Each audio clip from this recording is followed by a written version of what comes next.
Hello नमस्कार, this is Anshul. Welcome to study by knowledge.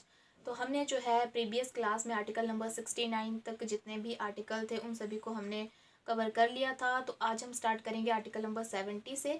तो आइए चलिए जानते हैं, देखते हैं आर्टिकल नंबर 70 क्या बोलता है। तो आर्टिकल नंबर 70 बोलता है discharge of president's functions other contingencies. यहाँ पे बोला गया है, देखिए इसमें हमें जो है, जो हमारी पार्लियामेंट है, यहाँ पर संसद की पावर हमें देखने को मिलेगी। तो यहाँ पे बोला गया है कि discharge of president's functions other contingencies. Contingencies का मतलब हुआ कि इमरजेंसी, यानी कि मतलब हम ऐसे बोल सकते हैं कि अचानक के कार्यों के लिए या फिर अनिश्चित कोई यहाँ पे घटना अगर घट जाती है तो उस समय जो है क्या है कि हमारी जो पार्लियामेंट है वो आदेश दे सकती है, किसको? उपराष्ट्रपति को, वाइस प्रेसिडेंट को जो है यहाँ पे आदेश दे सकती है राष्ट्रपति के अचानक के कार्यों के लिए, मतलब उनका जो है कार्यभार संभालने के लिए जो है यहाँ पे उपराष्ट्रपति को आदेश दिया जा सकता है संसद के द्वारा। तो संसद जो है यहाँ पे कोई भी ऐसे रूल, नियम, नीति ऐसे कुछ भी यहाँ पे बना सकती है कि वो जो है उपराष्ट्रपति को राष्ट्रपति के अचानक के कार्यों के लिए जो है यहाँ पे ऑर्डर दे सकती है। तो यही चीज़ यहाँ पे बोली गई है। और यहाँ पे जो है प्रेसिडेंट के फंक्शन जो है, कार्य जो है यहाँ पे, उनको भी यहाँ पे डिस्चार्ज कर सकती है, रिलीज कर सकती है संसद जो है। संसद के द्वारा प्रेसिडेंट के कार्यों को डिस्चार्ज किया जा सकता है, ठीक है। और उपराष्ट्रपति को यहाँ पे आदेश दिया जा सकता है, कोई भी ऐसा अगर इमरजेंसी हो या फिर कोई अनिश्चित घटना यहाँ पे घट जाती है तो उस टाइम पे यहाँ पे संसद आदेश दे सकती है उपराष्ट्रपति को, ठीक है। तो आइए चलिए जानते हैं आर्टिकल नंबर 71 क्या बोलता है।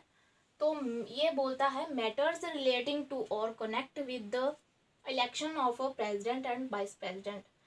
तो यहाँ पे बात की गई है election of president and vice president, matter relating, ठीक है। यानी कि जो इलेक्शन होते हैं प्रेसिडेंट के एंड वाइस प्रेसिडेंट के, अगर इससे रिलेटेड कोई यहाँ पे डिस्प्यूट हो जाता है तो उस चीज़ को सुलझाने का काम जो है वो होता है हमारे सुप्रीम कोर्ट का, यानी कि सुप्रीम कोर्ट की जो है पावर यहाँ पे देखने को मिलेगी, ठीक है। तो सुप्रीम कोर्ट अगर यहाँ पे प्रेसिडेंट और वाइस प्रेसिडेंट के इलेक्शन से रिलेटेड कोई यहाँ पे डिस्प्यूट हो जाता है तो उसको सुलझाने का काम हमारा सुप्रीम कोर्ट का होगा।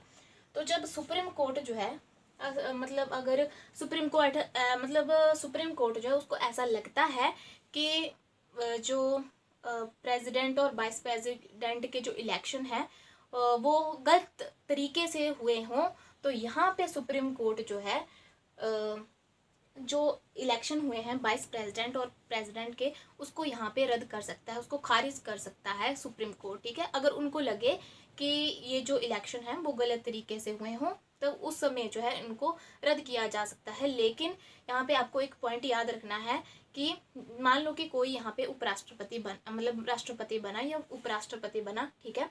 अगर मान लो कि जैसे कि राष्ट्रपति यहाँ पे बनता है तो अगर उसके द्वारा उस टाइम के दौरान जो है कोई यहाँ पे लॉ बनाया गया हो तो वो लॉ जो है वो वहाँ पे उसको रद्द नहीं किया जाएगा। इलेक्शन उनके रद्द किए जा सकते हैं, लेकिन राष्ट्रपति के द्वारा उस टाइम पीरियड के दौरान अगर कोई यहाँ पे लॉ, कोई कानून जो है बनाया गया हो तो वो वहाँ पे रद्द नहीं होगा, ठीक है।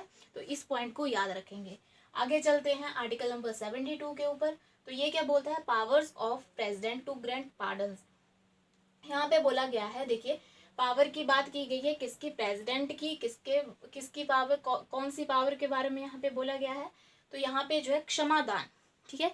क्षमादान की शक्ति जो है वो हमें प्रेसिडेंट के पास भी देखने को मिलेगी अंडर आर्टिकल नंबर 72, और हमें जो है गवर्नर के पास भी हमें ये पावर देखने को मिलती है। जो क्षमादान की शक्ति होती है वो गवर्नर के पास भी हमें देखने को मिलेगी। वो हो जाएगा, उसके लिए जो आर्टिकल नंबर है वो हो जाएगा हमारा 161, ठीक है। तो फिलहाल हम आर्टिकल नंबर 72 देखेंगे, powers of president to grant pardon. देखिए मान लो कि अगर किसी व्यक्ति को यहाँ पे प्रेसिडेंट के पास जो है हमें पावर ये देखने को मिलती है कि वो किसी भी मतलब हमारी मतलब सजा को जो है उसको जो है वो उससे हम मुक्त हो सकते हैं, ठीक है। मतलब किसी भी सजा को माफ करने की जो शक्ति होती है वो हमारी प्रेसिडेंट के पास होती है। तो मान लो कि अगर कोई व्यक्ति है उसको जो है यहाँ पे मृत्यु दंड की सजा यहाँ पे सुनाई गई हो तो उसको जो है हमारा जो प्रेसिडेंट है उसको यहाँ पे ख़त्म कर सकता है, पूरी तरह से उस सजा से उस व्यक्ति को यहाँ पे मुक्त कर सकता है। देखिए, मान लीजिए कोई व्यक्ति है, उसको जो है यहाँ पे मृत्युदंड की सज़ा यहाँ पे सुनाई गई हो, तो वो व्यक्ति जो है अपील कर सकता है, राष्ट्रपति से अपील कर सकता है, और राष्ट्रपति जो है यहाँ पे उनकी पावर हमें देखने को मिलेगी। वो जो है उस व्यक्ति की जो सज़ा है, या फिर वो ऐसा करेंगे कि पूरी तरह से जो है वो उस सज़ा को, उसको जो है ये जो सज़ा है उसको हटा देंगे। पूरी जो ये सज़ा सुनाई गई है इसको पूरी तरह से उससे मुक्त कर देंगे उस व्यक्ति को। या फिर दूसरा ये होगा कि जैसे कि उसको मृत्युदंड दिया गया है तो उसमें कुछ चेंजेस कर सकते हैं, यानी कि मतलब मृत्युदंड उसको दिया गया हो तो उसमें जो है कुछ चेंजेस यहाँ पे कर सकते हैं, या फिर उसको चेंज करके जो है उम्र कैद, जो हमारी मृत्युदंड है उसको चेंज करके जो है उसको उम्र कैद में चेंज कर सकते हैं। ठीक है, जो मृत्युदंड है उसको चेंज करके उम्र कैद में उसको चेंज कर सकते हैं। तीसरा ये हो जाएगा कि मान लीजिए किसी व्यक्ति को 20 साल की सज़ा सुनाई गई हो तो उसको जो है कम करके यहाँ पे 5 साल की कर सकते हैं। ठीक है, तो ये सारी जो पावर है, जो ये क्षमादान की शक्ति है, वो हमें देखने को मिलेगी प्रेसिडेंट के पास। ठीक है, आगे चलेंगे। आर्टिकल नंबर 73, ये क्या बोलता है? Extent of executive powers of the union, यानी कि यहाँ पे बोला गया है कि जो एग्जीक्यूटिव पावर होती है यूनियन की, उसको जो है यहाँ पे और आगे बढ़ाया जा सकता है। तो किसके द्वारा? जो हमारी संसद है वो यहाँ पे चेंजेस कर सकती है, उसको जो है आगे बढ़ा सकती है। ठीक है, एग्जीक्यूटिव पावर जो होती हैं उसमें यहाँ पे जो यूनियन की एग्जीक्यूटिव पावर, जो कार्यकारी शक्तियाँ होती हैं, उसको यहाँ पे उसका विस्तार यहाँ पे कर सकती है। तो एग्जीक्यूटिव पावर जो है, जो हमारा एग्जीक्यूटिव है, ठीक है, कार्यपालिका है, उसके लिए जो आर्टिकल्स हमने पढ़े थे वो हो जाएंगे आर्टिकल नंबर 52 से लेकर 78 तक। तो ये जो आर्टिकल हैं वो बात करते हैं एग्जीक्यूटिव की। तो इसके अंदर, इन आर्टिकल्स के अंदर अगर कुछ यहाँ पे जोड़ना हो या फिर कुछ यहाँ पे चेंजेस करने हो तो इसकी जो पावर है वो हमें संसद के पास देखने को मिलती है। तो यही चीज़ यहाँ पे बोली गई है कि इसमें जो है कोई भी इसको आगे बढ़ाना है तो यहाँ पे संसद जो है इसको बढ़ा सकती है। ठीक है, और इसको आगे विस्तार में जो है इसको आगे इसका विस्तार कर सकती है, जो ये कार्यकारी शक्तियाँ होती हैं। ठीक है, तो आगे चलते हैं आर्टिकल नंबर 74 पे। तो इसमें क्या बोला गया है? Council of ministers to aid and advise president. यहाँ पे बोला गया है कौम की फॉर्मेशन के बारे में। ठीक है, किस लिए करनी है? प्रेसिडेंट के लिए करनी है। क्यों करनी है? उनकी सलाह के लिए और उनकी सहायता के लिए। यहाँ पे क्या किया जाएगा? यहाँ पे जो मंत्री परिषद है उसका गठन यहाँ पे किया जाएगा राष्ट्रपति की सलाह के लिए, उनकी सहायता के लिए। तो देखेंगे जो हमारा ये कौम है, ठीक है, इसकी फॉर्मेशन की जाती है प्रेसिडेंट के ही द्वारा यहाँ पे की जाएगी, और प्रेसिडेंट के लिए ही की जाती है। ठीक है, जो हमारा ये कौम है इसकी जो फॉर्मेशन है वो किसके द्वारा की जाती है? प्रेसिडेंट के द्वारा। लेकिन जो ये कौम है इसके जो हेड होते हैं वो हो जाएंगे पीएम। भारत के जो प्रधानमंत्री होते हैं, ठीक है, वही इसके जो है हेड होंगे। ठीक है, और पीएम की ही सलाह पर जो है प्रेसिडेंट जो है कौम के फॉर्मेशन करता है, फॉर्मेशन इसका जो है गठन करता है कौन? प्रेसिडेंट। किसकी सलाह पर? पीएम की सलाह पर। ठीक है, और पीएम जो है, पीएम की जो नियुक्ति है वो हमारे प्रेसिडेंट करते हैं। ठीक है, तो याद रखेंगे कौम की जो नियुक्ति किसके लिए की जाती है? प्रेसिडेंट की सहायता के लिए की जाती है।